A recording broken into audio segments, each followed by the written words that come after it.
எல்லோருக்கும் வணக்கம். இன்னைக்கு பார்க்க போறது என்னன்னா, இதை செய்தால் உங்களுக்கு பொருளும் அருளும் சேரும். என்ன பாக்குறீங்களா? பொருள் நம்ம வாழ்றதுக்கு உண்மையில இந்த வாழ்க்கை நடத்துறதுக்கு பொருளும் தேவை, அருளும் தேவை. பொருள் நம்ம உத்தியோகத்துக்கு போய் நம்ம சம்பாதிக்கிறோம், மற்ற ஆசைகளை நிறைவேற்றிக்கிறோம். அது மட்டும் அப்படி இருந்துடாம நம்மளுக்கு அருளும் வேணும். நம்மளுக்கு அது அருள் வேணும்னா நம்ம மனிதனையும்படி நம்ம எல்லார்கிட்ட பேசி பழகி எல்லாம் சந்தோஷமா இருக்கணும். சந்தோஷம் சேர சேர செல்வமும் சேரும், அருளும் சேரும்.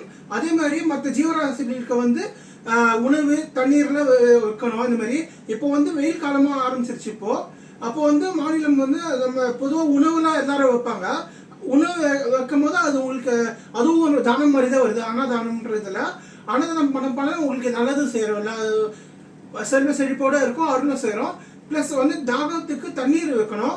ஒரு கொட்டாங்கச்சி இதுலயோ பிளஸ் ஒரு சின்ன ஒரு கிண்ணம் இதுலயோ பாத்திரம் இதுலயோ ஏதோ உங்களுக்கு பிளாஸ்டிக் இதுலயோ ஏதோ ஒரு தண்ணீரை ஃபில் பண்ணி வச்சீங்கன்னா மற்ற ஜீவராசியான காகம், நாய், பூனை எல்லாம் எந்த பறவைகள் இருக்கோ அது சேரும்.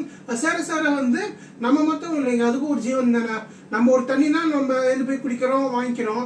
அதுக்கு என்ன பண்ண பாவம், அந்த கருணையோட இருக்கணும். அதுதான் அருட்பெருஞ்சோதி வள்ளலார் அருட்பெரும் தனிப்பெரும் கருணைன்னு. நம்ம அந்த கருணை சேர சேர நமக்கு ஆத்மா சுத்தியாகும். அந்த ஆத்மா சுத்தியாக நம்ம சுத்த உஷ்ணம் நம்ம உடம்புல அந்த சுத்த உஷ்ணம் ஏறும்போது முக்திக்கான வழி ஜீவகாரணியமே பேரன்பு வித்துக்கு தெரிவிக்கோள் இருக்காரு. ஸோ இது எல்லாரும் பயன்பட வேண்டும் என்று சொல்கிறேன். நன்றி, வணக்கம்.